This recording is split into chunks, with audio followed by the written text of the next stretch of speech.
Hello, good morning అండి. ఈరోజు మన చిన్న ఉసిరికాయలండి. ఈ ఉసిరికాయల గురించి జామ్ చేద్దామని మన దొడ్లో కోసుకొచ్చామండి. ఈ రిచ్ సి విటమిన్ ఉంటుందండి, ఇమ్యూనిటీ పవర్ ఎక్కువ ఉంటుందండి కాయల్లో.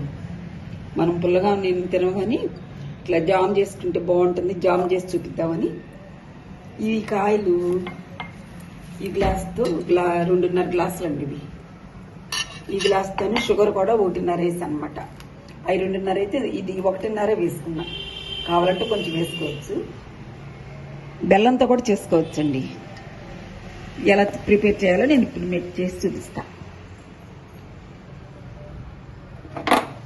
స్టవ్ వెలిగించుకుని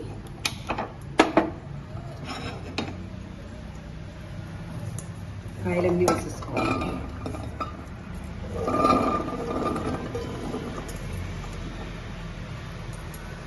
వేసుకున్న తర్వాత ఇప్పుడు షుగర్ కూడా వేసేసుకోవాలండి కాయలతో పాటే.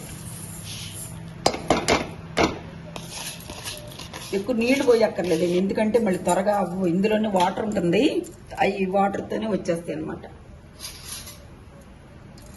ఆ వాటర్ మరీ చాలేదంటే కొద్దిగా పోసుకోవచ్చు.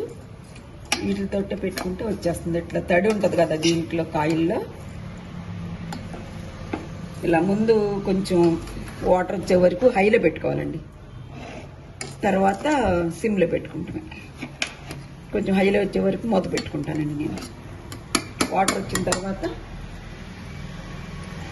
తీసేసి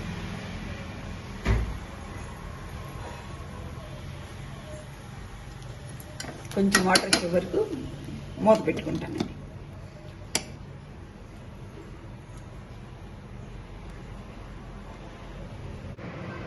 ఇదిగోండి, ఒక అరగంట అయిన తర్వాత అంటే స్లోగా సిమ్లో ఉడకబెట్టాలి కదా, ఇలా వస్తుంది.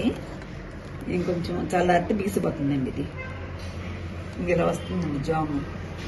దీన్ని చల్లార్చినాక ఏదైనా గాజు సీసాలకు భద్రపరుచుకుంటే ఉంటుందండి.